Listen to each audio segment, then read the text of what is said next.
In this episode of Newt's World, the lives of these men are essential to understanding the American form of government and our ideals of liberty. The Founding Fathers all played key roles in securing American independence from Great Britain and in the creation of the government of the United States of America. Now, the life of John Jay.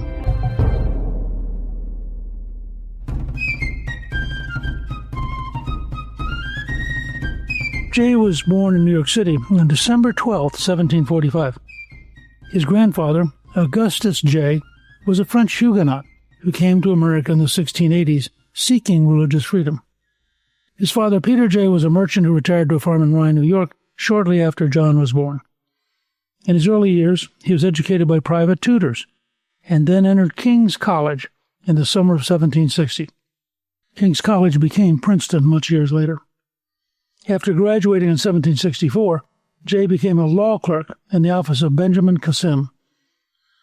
After his admission to the bar in 1768, Jay established a legal practice with Robert R. Livingston, Jr., and in 1771, he opened his own law firm.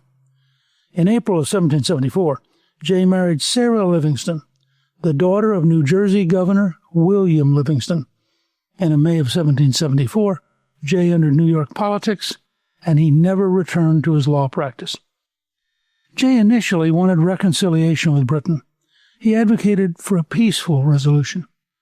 Jay, as a member of the First Continental Congress, wrote an address to the people of Great Britain on October 21, 1774, outlining the grievances that the colonies had, but also hoping for a peaceful resolution.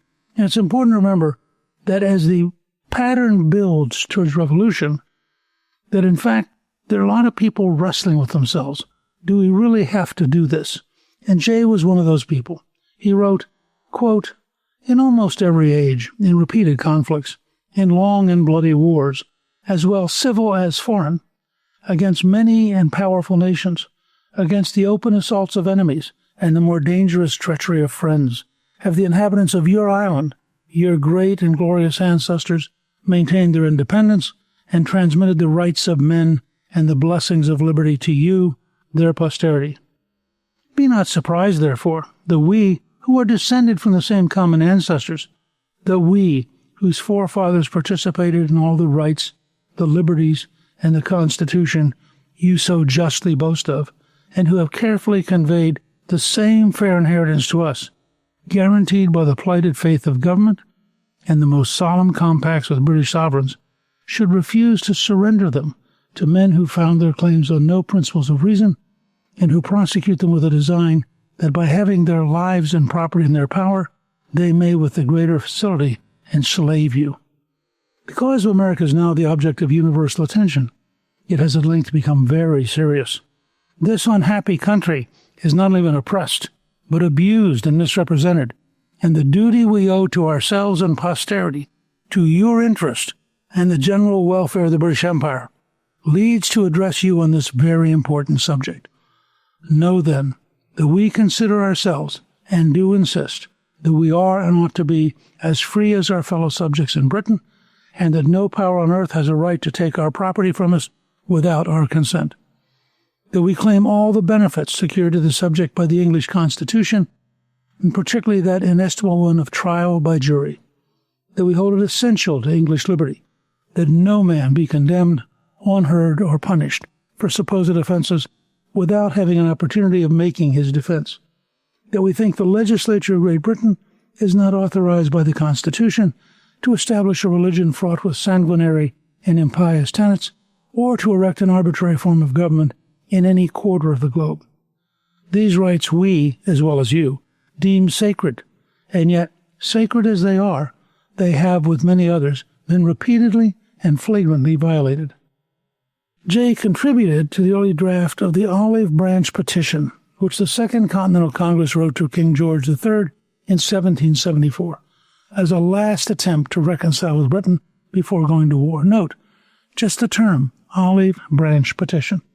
These are colonials who really want to remain British. They really want to avoid war. They really want to have the king respond so they can be loyal to the king. Furthermore, Jay was one of the lead authors of the New York State Constitution, which replaced the colonial royal charter. Notice, step by step, reluctantly, he moves from offering total support to Britain, signing an Olive Branch Petition, and now writing, notice, not New York Colony, New York State Constitution. Shortly after the ratification of the New York State Constitution on May 8, 1777, the New York Provincial Congress elected Jay to the Chief Justice of the New York Supreme Court of Judicature, where he served for 2 years. During his time as Chief Justice, New York was still under English rule. Jay wrote to Governor Morris of his time as Chief Justice, quote, "I am now engaged in the most disagreeable part of my duty, trying criminals. They multiply exceedingly. Robberies become frequent. The woods afford them shelter, and the Tories food. Punishment must, of course, become certain and mercy dormant, a harsh system, repugnant to my feelings, but nevertheless necessary." So Jay is torn because, on the one hand, he really wants to be a nice guy. He's really tried all the way through to appease Great Britain, to appease the king.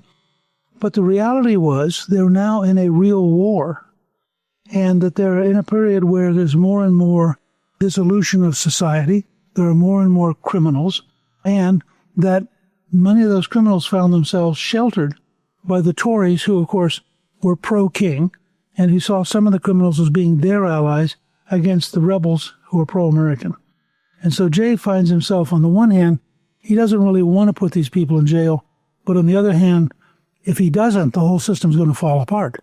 He's very conflicted because one form of justice requires punishing them, but at the same time, their very existence is an illustration of the conflict, the virtual civil war that is now broken loose.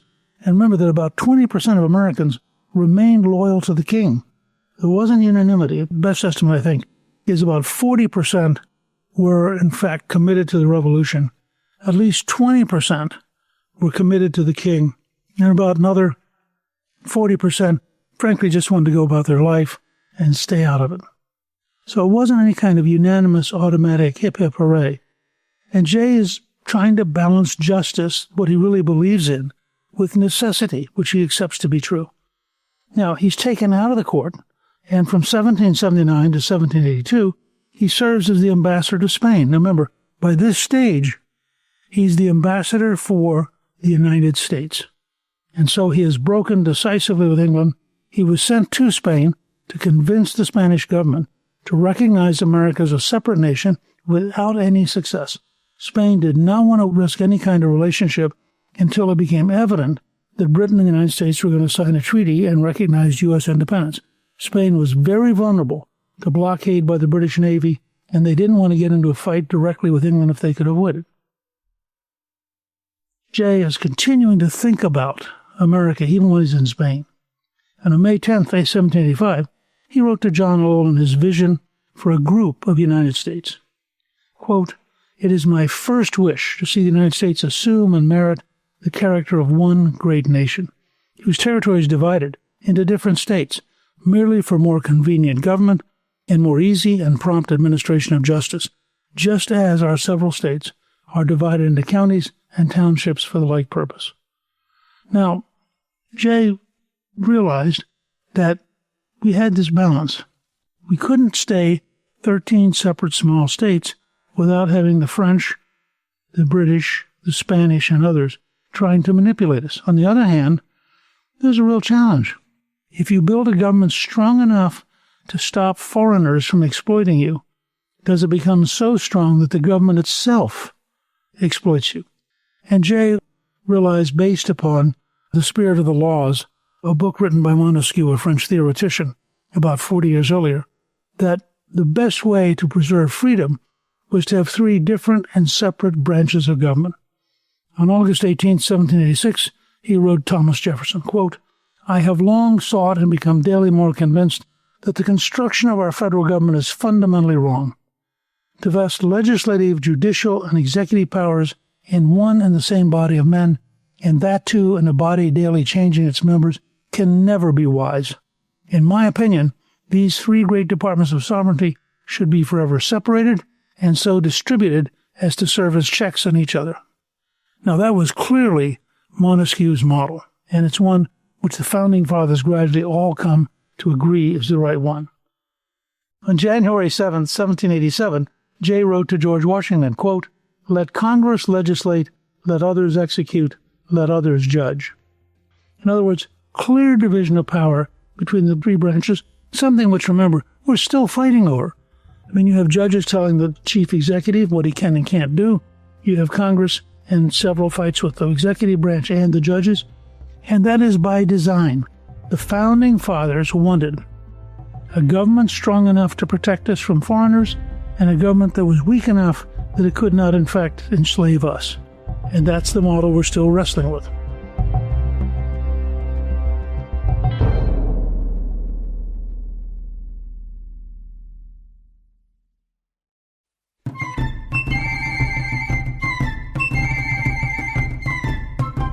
So on January 27, 1786, while the government was still under the Articles of Confederation, which had clearly failed, Jay wrote to Washington warning him that the population, quote, "will be led by the insecurity of property, the losing of confidence in their rulers, and the want of public faith and rectitude to consider the charms of liberty imaginary and delusive." In other words, if they can't get government to work, if they can't make life better, if they can't find a way to solve problems of inflation and other things, people are just going to give up on self-government.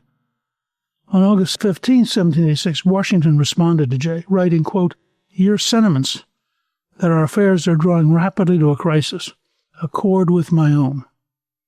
Now, these are the guys who just won the Revolutionary War. In Washington's case, he'd spent 8 years in the field, only going back home to Mount Vernon one time in 8 years.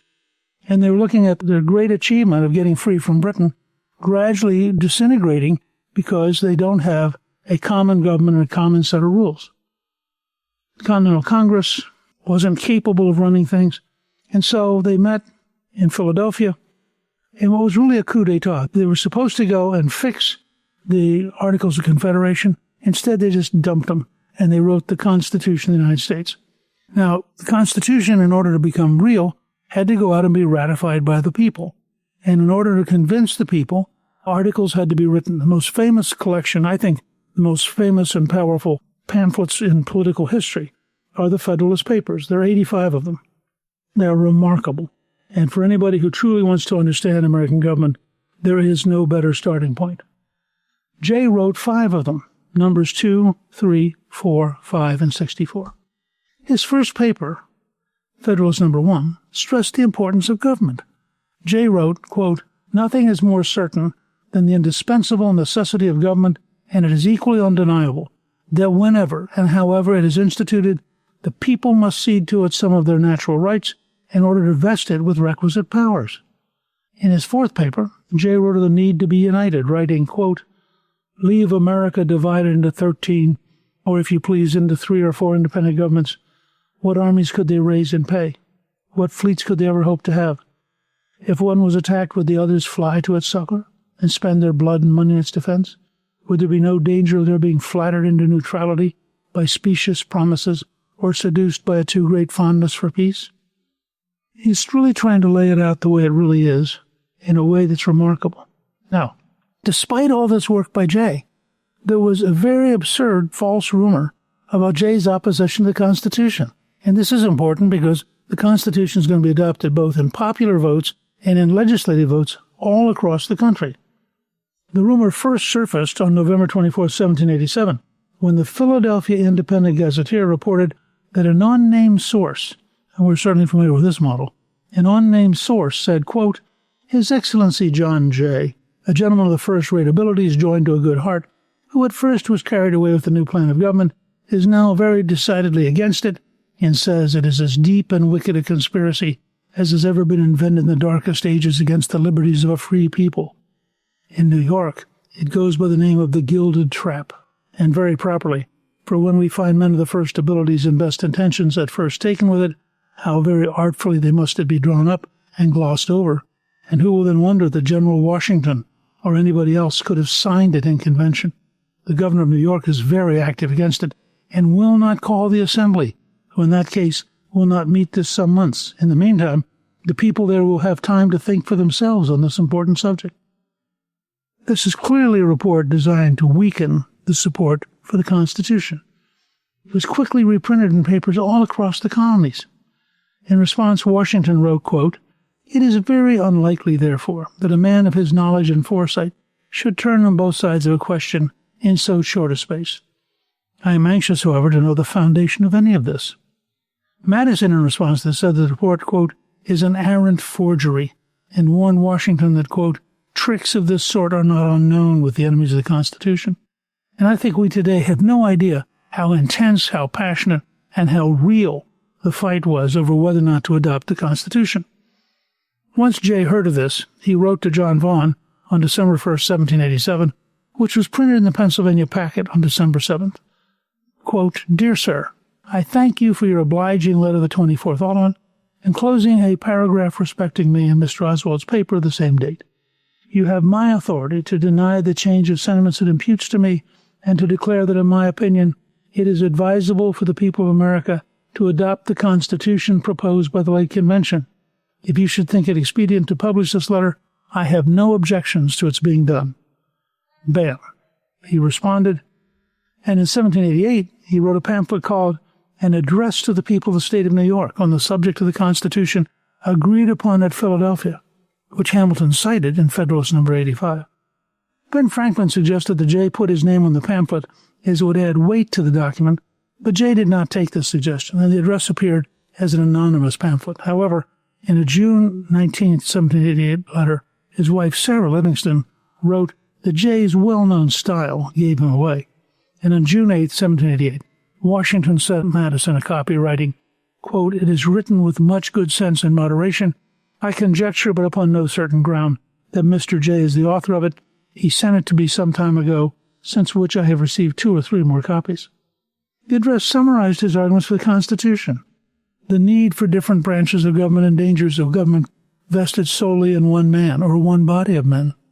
Quote, "Like men to whom the experience of other ages and countries had taught wisdom, they not only determined that it should be erected by and depend on the people, but remembering the many instances in which governments vested solely in one man or one body of men had degenerated into tyrannies, they judged it most prudent that the 3 great branches of power should be committed to different hands, and therefore that the executive should be separated from the legislative and the judicial from both. Thus, part of the property of their work is easily seen and understood, and therefore is thus far almost universally approved, for no one man or thing under the sun has ever yet pleased everybody." The next question was, what particular power should be given to these 3 branches? Here, the different views and interests of the different states, as well as the different abstract opinions of their members on such points, interposed many difficulties. On Sunday, April 13, 1788, a day after Jay's address was supposed to be published, as a prank, a medical student waved a dismembered limb at some boys below a window of the New York hospital. This led to the discovery of dismembered corpses inside the building, pointing to grave robbing. A riot ensued, forcing physicians and students from the hospital to take refuge in the city jail. Hamilton, Governor George Clinton, Mayor James Duane, and a small group of militia tried to stop the rioters from attacking the jail, but were unsuccessful. By that afternoon, the jail was still under siege, and John Jay and Matthew Clarkson, armed with swords, marched towards the jail with 50 militiamen. Jay was struck in the head with a stone and seriously injured, and according to a letter from Jay's wife to his mother, Jay was carried home for emergency medical attention. However, he recovered.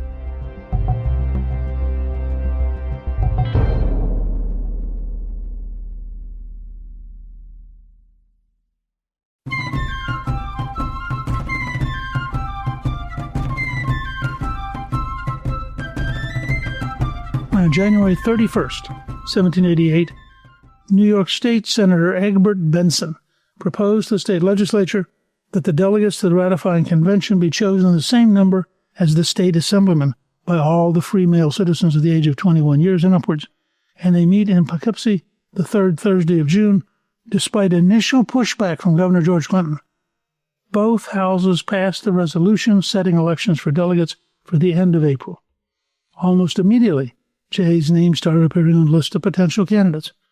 On February 16, 1788, someone named, quote, a Federalist, included Jay on his list of candidates. On February 20th, he was again proposed with the writer saying of Jay, quote, From his long services abroad and at home and the nature of his present office as Minister of Foreign Affairs, he must be supposed to possess the best information of any man in the United States on our relative situation with foreign nations. A few weeks later, quote, an independent elector and, quote, a citizen included Jay on their proposed list of candidates. On April 9, 1788, Thomas Randall, a prominent New York merchant, put Jay on a more formal federal ticket for New York City and County on behalf of a number of your fellow citizens. Jay's name was included on a 9-man slate adopted at a meeting of a large number of respectable mechanics and tradesmen, which assembled at Van Water's Tavern. Jay, in a March 24, 1788 letter to William Bingham, said that the election would be the most contested of any we have had since the Revolution. That didn't prove to be correct. The anti-Federalists did not enter a slate, though some votes were cast for their candidates. 2,836 ballots were cast, the largest number that had been recorded in the New York City election at the time.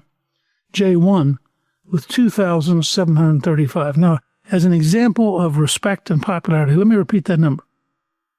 Out of 2,836 votes, he got 2,735. That's an amazing number. Somebody who's run for office, I have to tell you. I wish once in my life I could have had that margin. 4 days after the convention began, Jay wrote to his wife, quote, the proceedings and debates have been temperate and inoffensive to either party, though the opposition to the proposed Constitution appears formidable, the more so from numbers and other considerations. Jay's appearance on the floor of the convention caught the eye of many. The correspondent for the New York Daily Advertiser wrote on June 21, 1788, quote, after the Chancellor had concluded, Mr. Jay arose, commanding pleasure and satisfaction, and no doubt he spoke convincingly on the points raised. He has the most peculiar knack of expressing himself I ever heard. Fancy, passion, in short, everything that makes an orator. He is stranger to you, and yet none who hear but are pleased with him and captivated beyond expression. One gentleman at the convention wrote to his friend in Connecticut that he, quote, found Jay's reasoning to be weighty as gold, polished as silver, and strong as steel. On June 26, John Williams, an upstate delegate, proposed a resolution that would deny Congress the power to impose an excise tax on products grown or manufactured in the United States. The argument for the resolution, according to Jay, were, quote, not matured and, quote, half-baked, and Jay suggested they should go home to cut grass rather than take up matters by halves. It is unknown if Jay meant it or was just trying to stall for time. Governor Clinton, the convention's presiding officer, called Jay's bluff, asking why Jay didn't move to adjourn, and Jay responded that Clinton should spend time clarifying the position. The next day, on July 1st, Jay got up and spoke his position against the resolution. According to Francis Child's notes of the New York Ratification Convention debates, and this gives you some feeling for Jay, who's really an intellectual, argues in a very rational, methodical way. Quote, John Jay rose and said that he would confine himself to a few remarks, as the question had been pretty fully debated. He began with a description of the general characteristics of a government proper for the United States. It had, he said, been justly laid down that a government which was to accomplish national purposes should command the national resources. Here a question had been raised. Would it be proper that the state governments should limit the powers of the general government relative to its supplies? Would it be right or politic that the sovereign power of a nation should depend for support on the mere will of the several members of that nation? That the interest of a part should take place of that of the whole, or that the partial views of one of the members should interfere with and defeat the views of all? He said that, after the most mature reflection, he could see no possible impropriety in the general government having access to all the resources of the country. With respect to direct taxes, it appeared to him that the proposed amendment would involve great difficulties. Suppose a state should refuse to comply. Would not the same motives, the same reasons which produced the non-compliance, induce such state to resist the imposing and collecting of the tax? Would not a number of states in similar circumstances be apt to unite to give their resistance weight? They could not all be forced. It's interesting if you think about it. We're currently having a fight over things like, can the federal government declare that it's going after illegal immigrants, or can a city or state decide that they can, by themselves, declare sanctuary? And, of course, all the way to the Founding Fathers was no, of course not. Once you've made a federal decision, no state or local community could interpose itself between the federal government and the application of law. On July 4th, 1788, Jay wrote John Adams that despite, quote, the many amendments proposed by the opposition, we proceed with much temper and moderation. I am not without hopes of an accommodation, although my expectations of it are not very sanguine. He then wrote Washington the same day, quote, "The Constitution constantly gains advocates among the people, and its enemies in the convention seem to be much embarrassed." By July 8th, the delegates finished their explanation of the Constitution, and Jay wrote to Washington, quote, "The ground of rejected seemed to be entirely deserted." By July 10th, 55 amendments were proposed in the categories explanatory, conditional, and recommendatory. A 14-man committee was appointed, with John Jay as a leader. Although what happened in this committee was never in any official reports, the New York Daily Advertiser did write, quote, "When the committee met, Mr. Jay declared that the word conditional should be erased before there should be any decision on the merits of the amendment. This occasioned about an hour's debate, and the antis determining not to give up that point, the committee was dissolved without affecting anything." According to Jay, a conditional ratification amounted to a virtual and total rejection of the Constitution and declared that they could not consult with them at all if they insisted upon that point. According to the New York Daily Advertiser, both parties were firm and the committee ended without reaching any agreement. That afternoon, Jay reported to the convention that, quote, "No plan of conciliation has been formed and no measure taken." He then blamed the Anti-Federalists for, quote, "adhering rigidly to the principle of conditional adoption, which is inadmissible and absurd." By July 23rd, after days of heated arguments, Jay wrote Washington that the convention, by a vote of 31 to 29, adopted the motion to strike out the words "on condition" and substitute "in full confidence," though he cautioned Washington that the opposition planned to rally their forces to regain that ground. Now think about this. The Constitution of the United States, in what is one of its most important states, is surviving by a vote of 31-29. I mean, for anybody who thinks that this was automatic or a done deal or easy, the work of Jay and others pulled off something which easily could have failed. On July 24th, Jay took to the floor to express the hope the unanimous agreement could be reached for second convention, saying, "We are now one people, all pledged for amendments." On July 25th, Jay proposed an amendment barring all except natural-born citizens from eligibility as president, vice president, or members of either House of Congress. This amendment was adopted by the majority, but like many amendments that the New York Convention proposed, never was incorporated into the Constitution. In 1789, the Constitution having been adopted, John Jay became the first Chief Justice of the Supreme Court under Washington. He's best known for the case of Chisholm versus Georgia, the first significant case of the Supreme Court. In 1792, Alexander Chisholm, the executor of Robert Farquhar's estate, attempted to sue the state of Georgia over payments due to him for goods that Robert Farquhar had supplied Georgia during the Revolutionary War. Georgia refused to appeal, claiming that as a sovereign state, it could not be sued without consenting to the suit. In a 4-1 decision, the court ruled in favor of Chisholm, with Chief Justice John Jay and Justices John Blair, James Wilson, and William Cushing in the majority. The court ruled that Georgia did not have sovereign immunity and could be sued. In response to this ruling, Congress proposed the 11th Amendment, which was ratified in 1795, which prevented citizens of other states or foreign countries from suing states in federal court. Now, Washington sees Jay as more than just a justice. In 1794, at Washington's request, Jay went to England to negotiate a treaty between Britain and the United States. Jay's only bargaining chip was the threat that the United States would join the Danish and Swedish governments in defending their neutral state and resisting the British seizure of their goods. However, Hamilton informed the British that the United States had no intention of joining this agreement with Denmark and Sweden, thus leaving Jay with no leverage. The treaty addressed very few of the United States' interests and ultimately granted Britain with more rights. The only thing the United States got was a surrender of the northwestern ports and a commercial treaty with Great Britain that granted the United States most favored nation status. All the other issues, including the Canadian Main Border, compensation for pre-revolutionary debts, and British seizures of American ships, were to be resolved by arbitration. Jay conceded that the British could seize U.S. goods bound for France if they paid for them. On November 19, 1794, the treaty was signed. The treaty was controversial and unpopular among Americans, but it still managed to be ratified by the Senate on a 20-10 vote on June 24, 1794. While negotiating Jay's treaty, he was elected as governor of New York. Jay left the Supreme Court to take office and served as governor for 6 years. While governor, he signed the Act for the Gradual Abolition of Slavery, the law made children born to enslaved mothers after July 4th, 1779, legally free. However, these children would be required to work for their mothers enslavers until they reached the age of 25 for females and 28 for males. But it was a first major step towards emancipation. In 1801, after 27 years of public service, Jay decided to retire. By that time, Jay acquired 750 acres of land by inheritance. While he was governor, he made renovations to his farmhouse in preparation for retirement.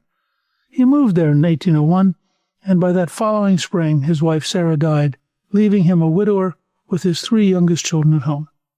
Jay never remarried and stayed there until his death in 1829. John Jay is an example, the kind of person with a wide range of talents who didn't start out in life being anti-British, didn't start out in life thinking he was an American, but gradually over time not only concluded that independence was necessary, but concluded that that required a sound government that would work and function, that would protect our freedoms both from enemies abroad and from the dangers of tyranny at home. And then he decided he would work in a variety of ways. Think about all the different things he did in his career, all the different jobs he held. And he was truly an American citizen and the kind of person who made America possible. In that sense, John Jay deserves far more credit than he normally gets, and he was sort of the quintessential foundation on which America was built.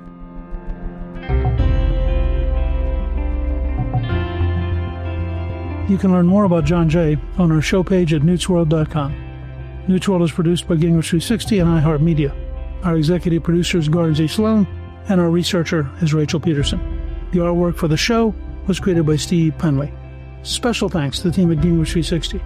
If you've been enjoying Newt's World, I hope you'll go to Apple Podcasts and both rate us with 5 stars and give us a review so others can learn what it's all about. Right now, listeners of Newt's World can sign up for my 3 free weekly columns at gingrich360.com/newsletter. I'm Newt Gingrich. This is Newt's World.